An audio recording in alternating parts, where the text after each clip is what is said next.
আসসালামু আলাইকুম দর্শক, কেমন আছেন সবাই? আশা করছি আল্লাহর রহমতে সবাই অনেক ভালো আছেন।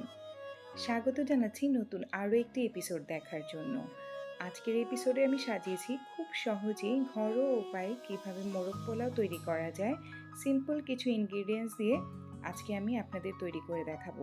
আশা করছি বরাবরের মতো আজকের ভিডিওটিও আপনাদের সবার কাছে অনেক ভালো লাগবে, আর ভালো লেগে থাকলে অবশ্যই ভিডিওটিতে একটি লাইক করবেন আর সাবস্ক্রাইব করতে একদমই ভুলে যাবেন না। তো ভিউয়ার্স, চলুন চলে যাই মূল রেসিপিতে। তো ভিউয়ার্স, প্রথমেই আমি নিয়ে নিয়েছি একটা হাঁড়ি, যেটাতে আমি পেঁয়াজ বেরেস্তা করা তেল অ্যাড করে দিয়েছি 2 কাপের মতো।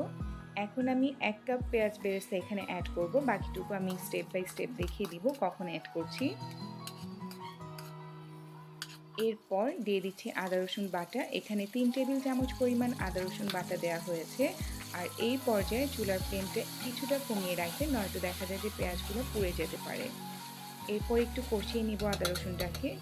এরপর আমি এক এক করে দিয়ে দিব জয়িত্রী জায়ফল বাটা, দিয়ে দিচ্ছি গোলমরিচের বাটা, দিয়ে দিচ্ছি দারচিনি এলাচ বাটা, এরপর দিয়ে দিব পোস্তের দানা বাটা। এগুলো সব কিছুই 1 চা চামচ করে, পোস্ত দানা 1.5 চা চামচ। এখন একটু পানি দিয়ে এখন অ্যাড করে দিব টক দই। এখানে 3 থেকে 4 টেবিল চামচ পরিমাণ টক দই দেওয়া হয়েছে। এটা একটু বেশি করে দিবেন, খেতে ভালো লাগবে, আর মাংসটাও তাড়াতাড়ি সেদ্ধ হবে। কথা বলতে বলতে দিয়ে দিয়েছি এখানে বাদাম বাটা, এখানে কাঠবাদাম বাটা ইউজ করেছি, দিয়ে দিয়েছি মরিচের গুঁড়া আর টমেটো সস। এই পর্যায়ে অ্যাড করে দিব তেজপাতা, এখানে 4-5টা ধোয়া তেজপাতা আছে, আমি মাঝখান থেকে ছিঁড়ে দিয়ে দিচ্ছি। দিয়ে দিচ্ছি দারচিনি এলাচ আস্ত আর কিছুটা কিশমিশ। এখন আমি ভালো করে কষিয়ে নিব যত পর্যন্ত না মশলার কাঁচা গন্ধটা চলে যায় আর তেলটা উপরে ভেসে না আসছে। তো তেল ভেসে এসেছে, এখন আমি অ্যাড করে দিব কাঁচামরিচ। অবশ্যই কাঁচামরিচটা এই পর্যায়ে ইউজ করতে হবে যেন ঝালের ফ্লেভারটা সুন্দর বের হয় আর ঝাল হয়। যেহেতু আমাদের মরিচের গুঁড়ার পরিমাণটা কম দেওয়া হয়েছে, তো কাঁচামরিচের ফ্লেভারটা এখানে খুব ভালো আসবে। এখন আমি মশলার মধ্যে দিয়ে দিচ্ছি রানের পিস।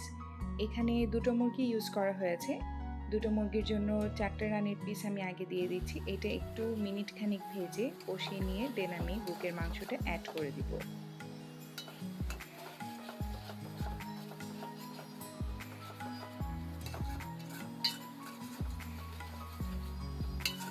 কয়েক মিনিট কষিয়ে নেওয়ার পর এখন আমি অ্যাড করে দিব বুকের মাংস।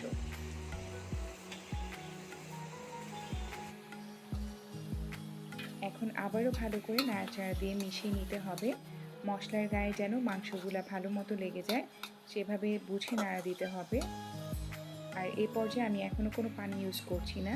দিয়ে দিচ্ছি প্রয়োজন মতো লবণ। অবশ্যই মাংসের গায়ে লবণ ইউজ করবেন যেন লবণটুকু মাংসের গায়ে ঢুকতে পারে। এখন আমি কিছুটা পানি অ্যাড করে ঢাকনা দিয়ে ঢেকে কিছুক্ষণ সেদ্ধ করে নিব, যত পর্যন্ত না 70%-এর মতো আমার মাংসটা সেদ্ধ হয়ে আসছে।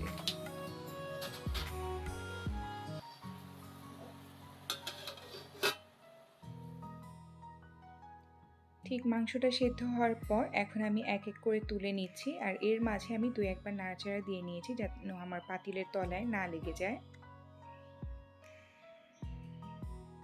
এখন আমি দিয়ে দিচ্ছি পানি, এটা প্রয়োজন মতো পানি দিচ্ছি। আমি এখানে 2 লিটার পানি ইউজ করেছি। দিয়ে দিচ্ছি গুঁড়া দুধ, এখানে একটা বড় চামচ দিয়ে ভরে 1 চা চামচ গুঁড়া দুধ ইউজ করা হয়েছে। পানিটা যখন বলক চলে আসবে তখন ঢাকনাটা খুলে দিয়ে দিতে হবে পোলার চাল। তো ঠিক বলক আসার পরই পোলার চালটা ইউজ করতে হবে।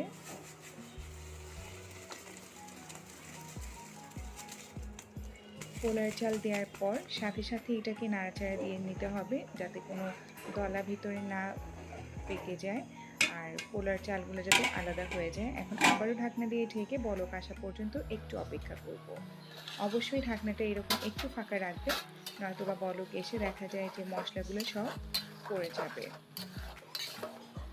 অনেকখানি হয়ে এসেছে, তো 70%-এর মতো পোলাও সিদ্ধ হয়ে গিয়েছে। এই পর্যায়ে আমি অ্যাড করে দেব পেঁয়াজ, আর এখানেও আমি গুঁড়া দুধ মিশিয়ে রেখেছি পেঁয়াজ বেরেস্তার সাথে।